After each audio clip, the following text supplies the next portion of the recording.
Deeply obsessed with reading this book, but I have such a bad headache. I've read about 60 pages just kind of squinting with one eye. I think it's time to give up and go to sleep. But it's so good!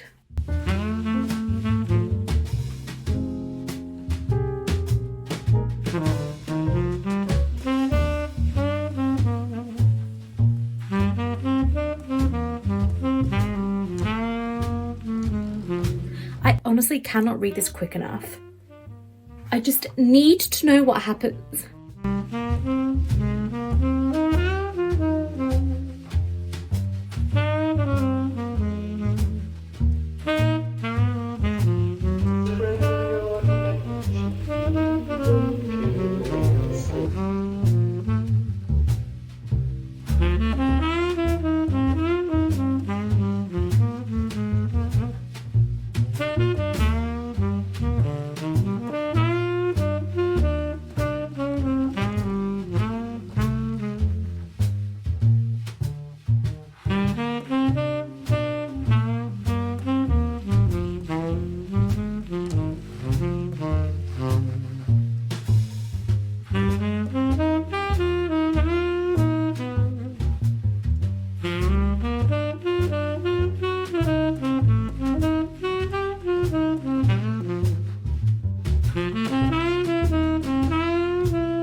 Good evening, spooks. Welcome to the video. My name is Jess. I put the J in JT Reads, and today we are talking about all the books I read this week just gone. It was actually a very quiet week plans-wise, which meant it was a very good week reading-wise. The weather here in England has taken a little nosedive and it was quite frosty, so I went on a walk around all the fields in the morning and it was foggy and crisp and just so nice. I love winter. I'm kind of sad that we're heading into spring because I haven't seen snow. I think it maybe snowed once, one evening, and it didn't settle, and I'm so disappointed because I love me a snowfall. I don't want to go outside in it, but I want to see it from my window. So I'm a little bit disappointed that we're heading into spring, plus spiders. We're going to start getting some spiders in here, and I don't want that.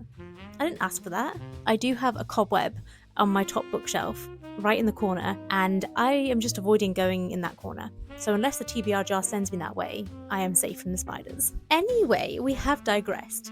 This week was very relaxed, very nice. I went on some frosty walks, as I said. On Saturday, it was my silent book club that I host in Norwich, and my friends and I went out for breakfast beforehand. It's our ritual. We do it every time as a book club, and it's so good. We go to a place called Cherry Leaf in Norwich, and they do a power up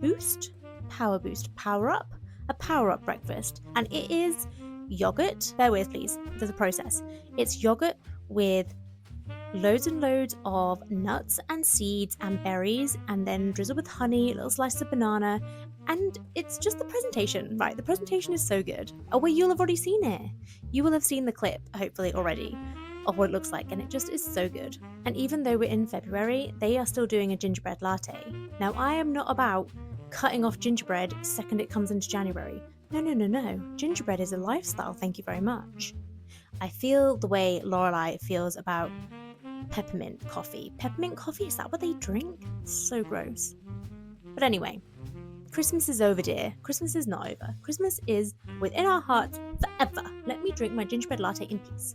Anyway, this is a chaotic start. Now, the beauty of this last week just gone is that I have already completed my TBR challenge for February. So every now and then I get this week of just pure joy where I can read whatever I like. And this was one of those weeks. So the books that I read were as follows. This is a heads up that there will be spoilers in this. So there are 3.5 books I'm going to talk about, and 3 of them will have spoilers because I have thoughts and need to discuss them at you. First up, I read A Guest in the House by Emily Carroll. It's a graphic novel. I read Near the Bone by Christina Henry. It is a horror novel. I listened to We Have Always Lived in the Castle by Shirley Jackson. It is a classic horror. And I got halfway through My Throat and Open Grave by Tori Bovalino. Here are my thoughts. A Guest in the House by Emily Carroll. Now, you will have seen from the clips that the artwork from this was just stunning. Like, disgusting, horrifying, but so impressive. And I believe that Emily does all of the writing and illustrations herself, so she is a powerhouse. I think last year I read her other graphic novel, Through the Woods. I don't have it on me at the moment to show, but I really enjoyed that one. I think I probably rated it 5 stars. Oh, this is heavy. This one, I think the artwork was so much better in that it was really, really creepy. This was horror. Whereas I feel like Through the Woods, the plot was very good, but I think it was more of a thriller, suspense, mystery horror. Whereas this was just horror, paranormal horror. It was really good. I did not see the plot twist coming, and that always for me is a sign of a good book.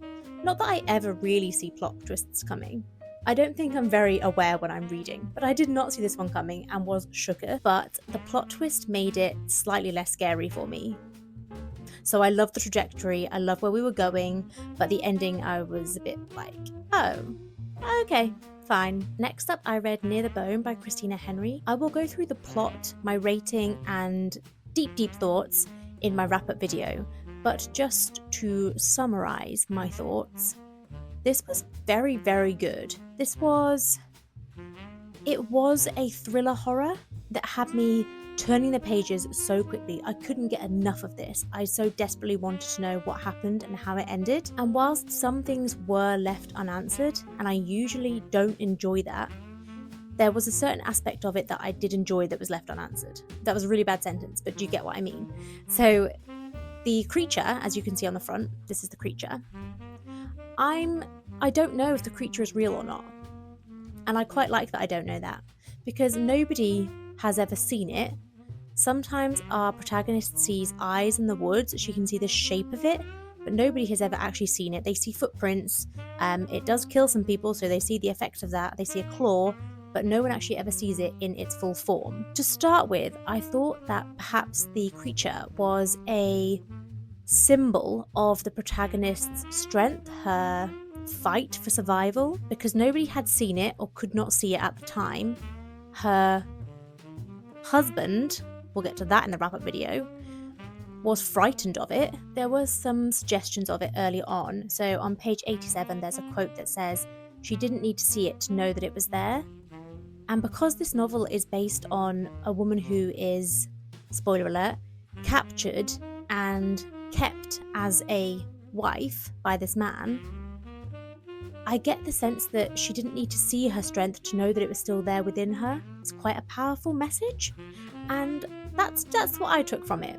It then progressed and the beast creature does kill people, so I don't really know how that applies to my theory, but I just had some thoughts. Those were my thoughts early on. The creature did only seem to harm people when they were stopping the protagonist from escaping.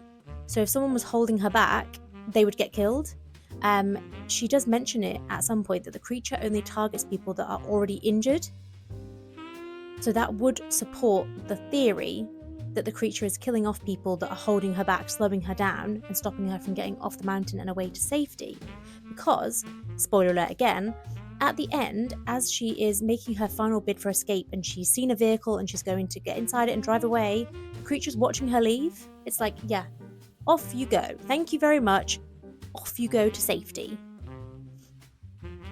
So that would support that theory. I have more thoughts on other things that were left unanswered, but as I said, I'm not going to go into full detail on this because this is not a wrap-up video. This is just what I read this week. And I did finish this and I did really enjoy it. Next up, I listened to We Have Always Lived in the Castle by Shirley Jackson.